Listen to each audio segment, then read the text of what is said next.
The Blood House. The old Laurent house wasn't bought, it was inherited by default. After the last distant relative vanished, the deed fell to Julian, a historian of Gothic architecture who saw not a haunted house, but a perfect dissertation subject.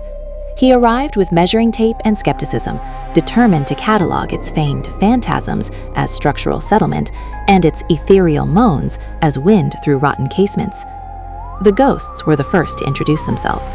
A woman in a 1920s dress perpetually poured cold tea in the parlor. A child's laughter looped every night at 3:17 a.m. from the sealed nursery. They were harmless, trapped in time like flies in amber.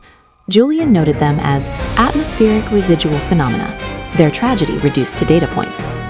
The vampires came on the third night. Julian had found a crypt, not below the house, but behind its west wall, a hidden chamber lined with lead and pagan symbols older than the house itself. Inside, 3 figures lay in the dirt, the vanished relatives. They were not rotted, but parched and still, like ancient roots. He fled, sealing the chamber. But at true midnight, the house turned inside out. The walls softened like flesh. The hallway stretched, doors vanishing. The harmless ghost of the tea-pouring woman suddenly turned her head, her eyes not sad, but starving. The child's laughter curdled into a hungry shriek. The vampires had awakened, and they did not feed on blood alone. Their leader, Caspian, materialized from the shadow of the grandfather clock. He was pale, not with sickness, but with the pallor of deep, earth-packed graves. "You've closed the larder," he said, his voice the sound of dust settling on a coffin lid. "We must now dine in the main hall."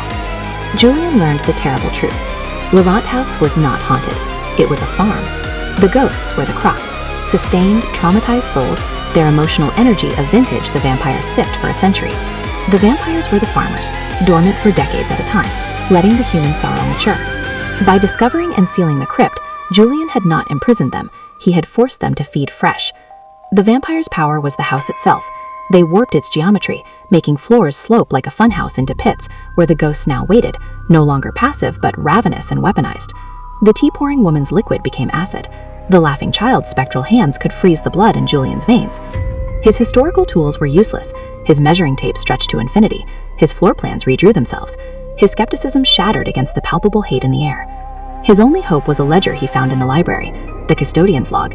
The last entry, a century old, read, "The spirits grow thin. The masters will be hungry upon waking. A new tenant must be sourced to replenish the stock." He was not an heir. He was the next harvest, chosen to rejuvenate the ghosts with fresh terror so the vampires could feed on amplified despair. The climax came in the attic. Caspian cornered him, not with fangs, but with an offer. "Join the architecture. Become a permanent feature. Your fear will be magnificent, a vintage that will sustain us for another age. You will live forever as part of the house's atmosphere." I saw the true horror, an eternity as a feeling, not a being, a fossilized scream in the wallpaper. He thought not with stakes, but with the house's own rules.